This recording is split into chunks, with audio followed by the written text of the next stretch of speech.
Hello and welcome to Property Question Time. I'm Lucia France and this is the show where all your property questions are answered by our panel of experts.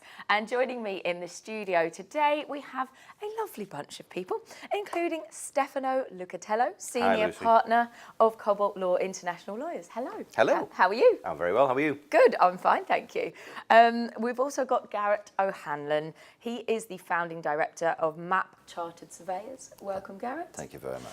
And joining us today for the first time is John Howard, who is a property developer with 35 years experience and author as well. So welcome, John. Thank you very much. Great to be here. Great. Thank you for joining us in the studio today. We'll get started with our first question because we've got lots to get through. This is for you, Stefano.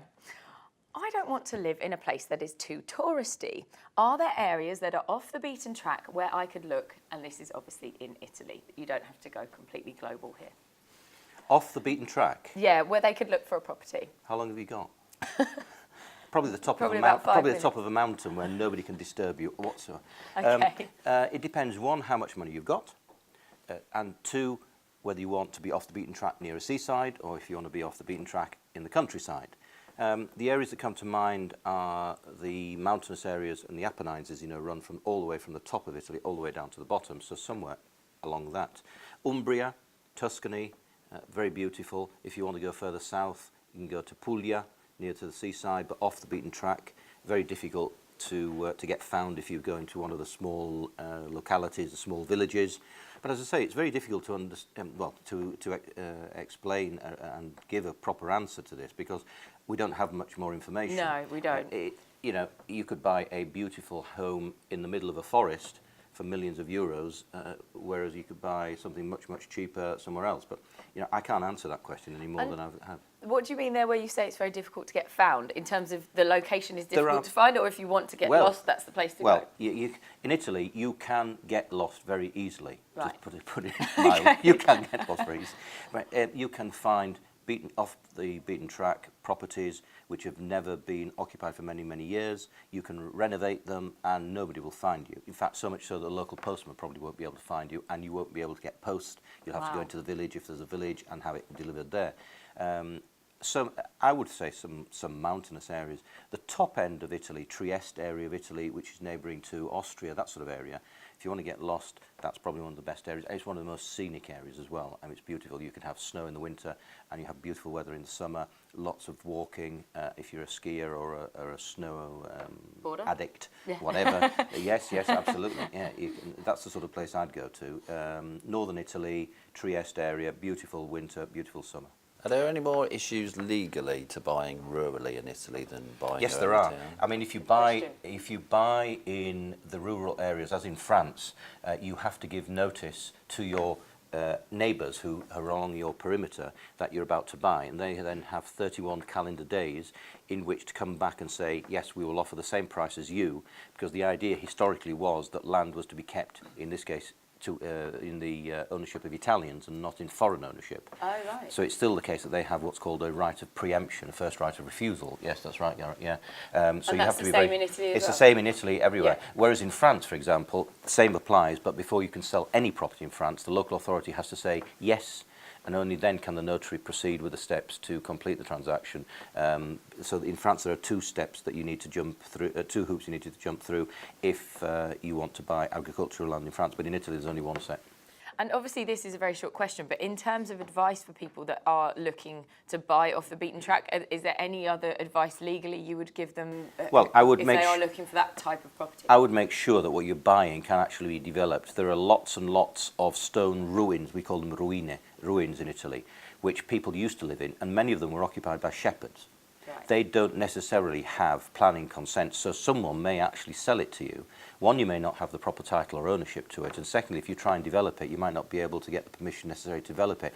It's usually the case that you can develop along the footprint, but you can't develop out of the footprint. So what people do is they dig down or they build up. But then upwards, you're also restricted, so you have restrictions. So they might not actually own it because it would be owned by somebody else. Well, because with the ongoing of years, people have lost track of who owns it, and there's no real record as to who owns it. This happens very much, actually, Lucy, in the south of Italy, where you find these ruins that were used by shepherds. They haven't got any proper title, but they seem to have being built on someone's land and this person is selling them without having the right title to them. I see. So you've got to be careful. As usual with this show, do your research. Absolutely, it's important that you do due diligence, and you might find that you've wasted 1,000, 2,000 euros on due diligence and you've not got anywhere. But I'd rather you waste that than you buy something, you lose your money, and you don't have a home to go into or a property to go into. Absolutely. Absolutely. Thank you very much, Stefano. Okay, moving on to Garrett. Another really long question here for you, so I'll try and be succinct. Hi, I have accepted my agreement in principle. Then the bank sent somebody out to do their valuation, and the results of this came back the next day, which essentially said it was worth what we were paying for the property. So therefore, we have had the mortgage offered to us.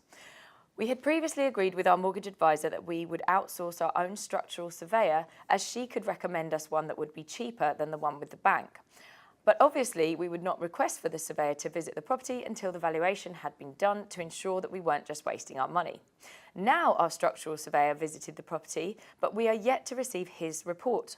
Both the solicitor and the bank are pushing for me to accept the mortgage, but should I wait until the full structural survey is back? Also, how long should I expect to wait for the report? I think I've forgotten the first part of the question, but I'll do my best. Thank you. I can pass it over if you need. I think I'll start at the end actually and work back. I think there's a couple of interesting points there. One is that they're under the perception that the bank have actually sent somebody to the property to carry out the valuation. That's right, yeah. Increasingly, it's unlikely they've actually sent somebody, and the fact that they got their offer back the next day would imply that perhaps it was just a desktop valuation, Right. which is increasingly what lenders will do. So the fact that you've had your mortgage agreed in principle doesn't really tell you anything at all about the property. They've just accepted that the value is in or about the right range. So they've done the right thing then by instructing somebody to go along and carry out a survey of some kind on the property, which is quite right. But it looks as if they've not asked too many questions before they've decided to instruct that person. They were guided, I think they said, by the estate agent, which That's correct, yes. can be one way of finding your surveyor, but you might be better to try and find them independently, possibly. But certainly you should be asking that surveyor how long the report will take and what kind of detail you're going to get in that report. So I think, yes, definitely wait, because if you've paid several £100s for a survey, it would be ridiculous to proceed without having that detail. Definitely, which yes. in turn may recommend other things to follow on from that. So definitely wait, but also find out in advance how long it's going to take and then push your surveyor to make sure he delivers on time. Well, they've said here as their very last question, how long should I expect to wait for the report? Is there some kind of guidelines as to... Not really. Everybody's different. You know, we have our own guidelines, others have theirs. It depends how you produce the report, technically or in an old-fashioned way. But again, you need to know it's part of a contract with you and the surveyor. So whilst you maybe can't pin them down to a precise delivery, but you should have a rough idea. Is it going to be the day after, 2-3 days, a week after? Because, you know, time can be of the essence in your purchase. Definitely. But you could make it conditional upon satisfactory survey, structural and otherwise. So you could exchange subject to that. And then if Right. it's not, if it doesn't come out right, you can get your money back. I mean, I would be making that contract subject to two conditions. One, subject to getting a mortgage. Secondly, subject to getting satisfactory survey report back. And if you exchange it and it's not right, you get your money back. There's obviously that's a good interpretation of that survey by the purchaser. So does that leave it very open for Leaves them it to very open. cancel? It's hardly worth exchanging on that basis if you're the vendor. Right, That's the okay. problem. And in terms of who you would go to recommend a structural surveyor, what would you say to the people that wrote in here? I mean, there are lots of ways that you can research a surveyor. You can go to the RSS website, which is a good place to start. You can Google online and look for reviews and things like that. The estate agent will tend to know local surveyors, and often they'll be absolutely fine, but the agent is, of course, acting for the other party in the transaction, so that's not necessarily the best place to start your research. Okay. Right, thank you very much, Garrett. We shall move on to you, John, for your first question today. This is written in from a property developer. Hi there, I am a property developer currently looking into whether it's best to stay self-employed or to form a limited company. If I am right in thinking, self-employed would give me £10,000 tax-free, then obviously the standard income tax. Limited company, however, would be corporation tax at 20% and then 10% on up to £30,000 dividends per year. My profit will range between £60,000 to £100,000. What do you think would be my best advice? Well, first of all, thank you for giving me such a difficult question. It's my very, very first question. Welcome to the show. Welcome, welcome. I think I need to get paid more for it. Okay, so well, the first thing I would say is I'm not an accountant. Having said that, all the companies that I'm involved in, all my dealings are all through a limited company. Right. So that sort of probably tells him what he ought to do long term. If you're picking an accountant, my advice is pick one that needs an MOT on his car. Don't pick one who's got a Ferrari, because you're looking for an accountant should be cautious. You're the one who's pushing forward and big ambitious, and the accountant should be giving you sound, sensible, cautious advice. So don't pick one who's got a Ferrari outside his office. I would pick one. I would pick one because it means he's successful then. But he could be a risk taker, and you don't want to be a risk taker. We're the risk takers, not him. As a man in We're not saying in any her. way that Ferraris are a risky car to drive. Absolutely, there are other cars available. There are other cars They are available. only as about well. £250,000, yeah. Does it tell you on the chartered accountant's website which cars they drive? I think so. I'm sure it really I need does. to look that Get up, one actually. that drives a Trabant. Yeah, is something with an MOT, 3 years Right. old or more. in Okay. other words, yeah. So essentially what he is saying is correct. You would recommend if his profit ranging is going to range between 60,000 and 100,000 per year, you would say go limited I would be company. extremely surprised if the advice wasn't that, yes. Right, okay. Right, I think we're going to leave it there for this half of the show. Thank you very much to all of our guests, and we'll be back very shortly after the break.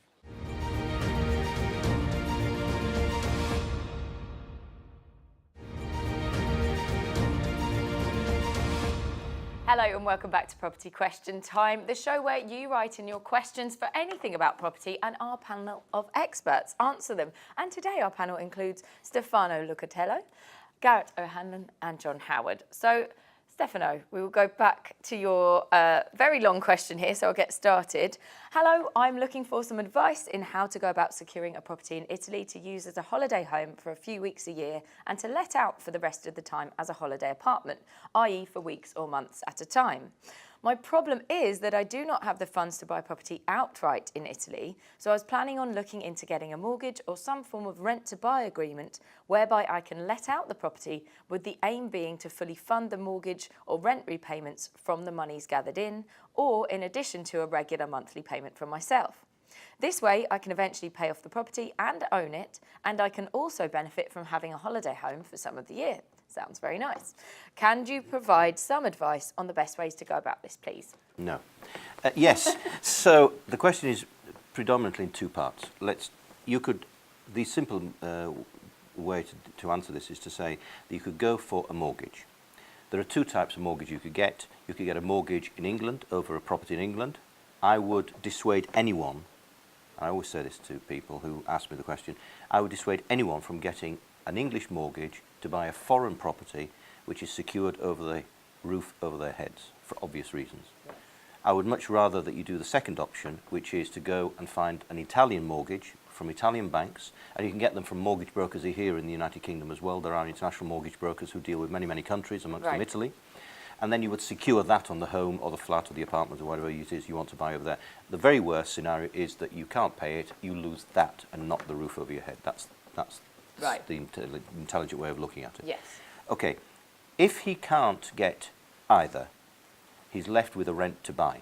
This is becoming more and more popular now, and we as a law firm deal with them in Italy, France, Spain and Portugal, and Bulgaria as well we've dealt with it. And it's becoming more and more popular. Why? Because the vendor in many countries cannot get rid of the home he wants to get rid of. The purchaser doesn't have the outright money, as in this case, to buy. Yes. But so what they do is they come to an agreement that the vendor will allow the purchaser into occupation, like a tenancy. He will pay rent every month, which will be considered as a mortgage repayment. And the rent will be equal, if there's a mortgage on the property already, to the mortgage repayment that the vendor is making at the moment. So he will take on the mortgage. And in Italy, you can take on the mortgage of someone else.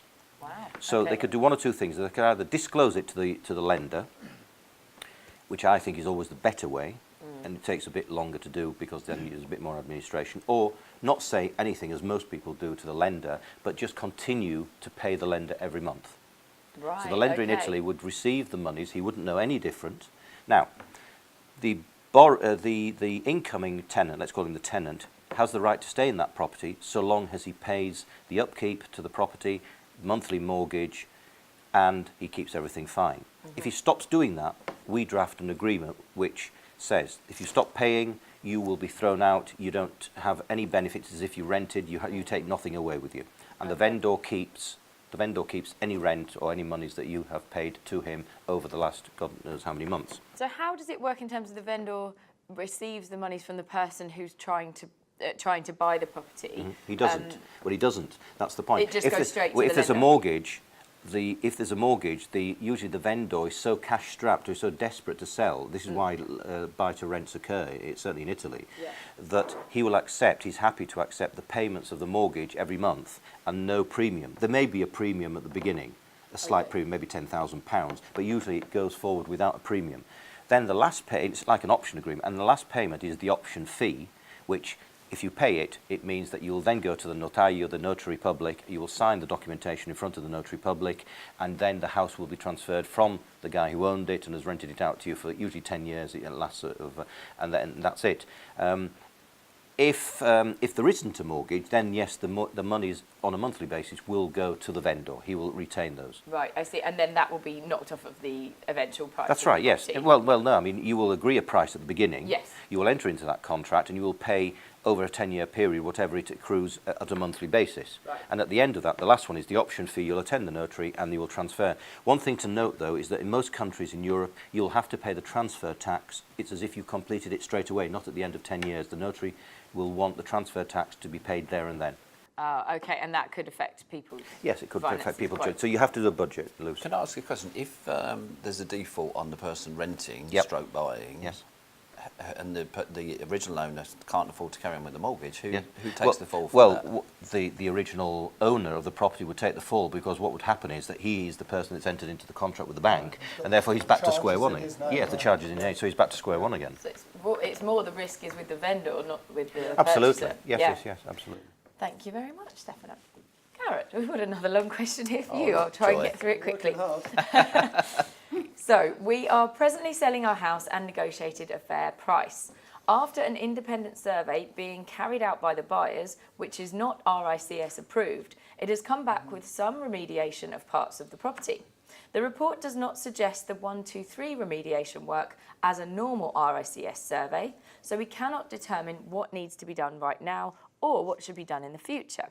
The surveyor has estimated the work to be approximately 12,000, and so the buyers are categorically saying that they want the property for 12k less than the accepted offer.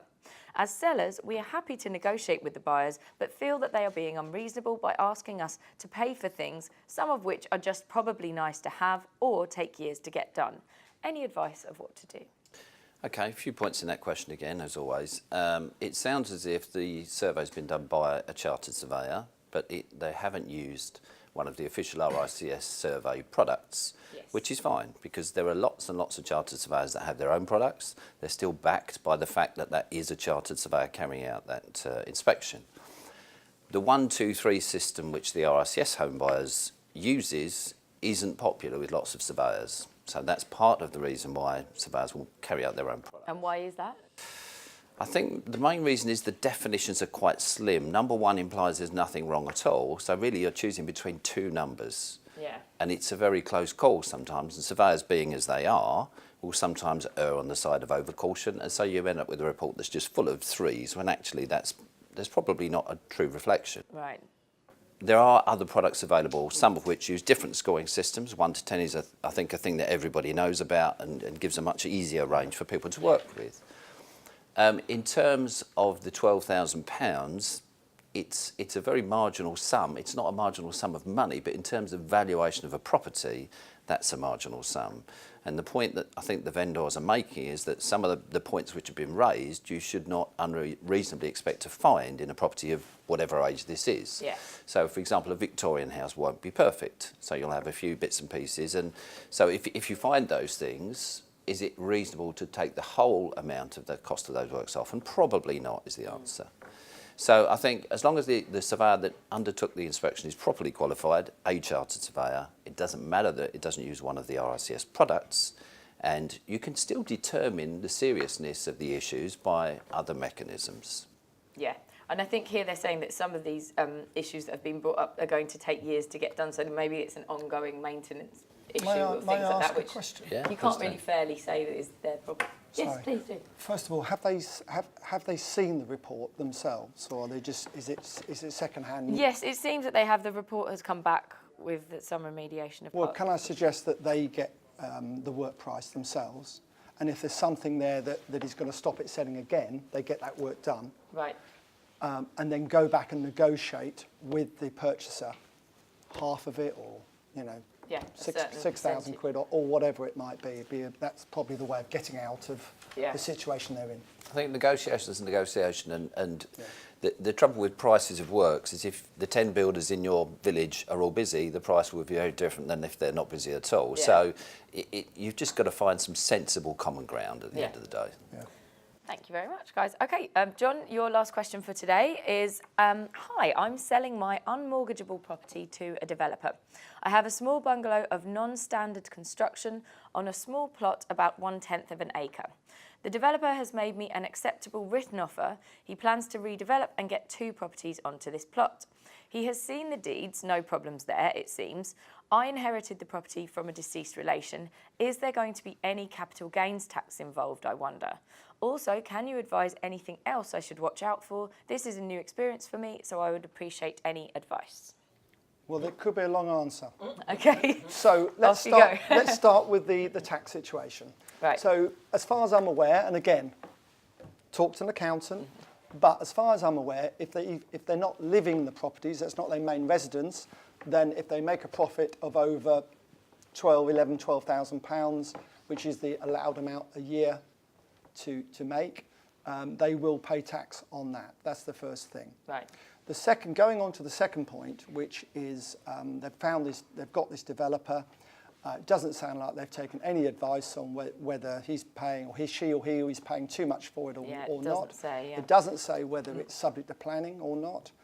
To get the best price for their land, and if they're not in a hurry, I would recommend they do a subject to planning deal, which is obviously less risk for the developer, so they ought to pay more for it as long as they can wait, and they believe they'll get planning permission. And if they speak to the local planning office, they will get a pretty good idea of whether it's going to be recommended or not these Right. days.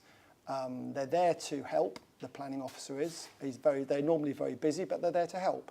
And you're paying your rates normally, so you should ask for the advice, and you should get it. What I would say is I would certainly talk to another agent, talk to an estate agent or two, and get their advice as well as to what it may be worth. But remember, if they know the developer, they're more likely to be on the developer's side, because the developer's going to build, by the sound of it, 2 houses on there's it, 2 properties, and yeah. then the agent will have those houses to sell and make commission out of it. So try and find some independent advice. Also, unmortgageable doesn't mean unsaleable. You could Okay. sell Very the good property point. to a cash buyer. You could sell it to a cash buyer. Okay. Fantastic advice there, guys. That is, I'm afraid, all we have time for today. I'm sorry. Thank you all for your input today. And thank you at home for watching. If you would like to get in touch, please go to our website, property-tv.co.uk, or you can email us, info@propertytelevision.tv. Thanks very much for watching, and we'll see you next time.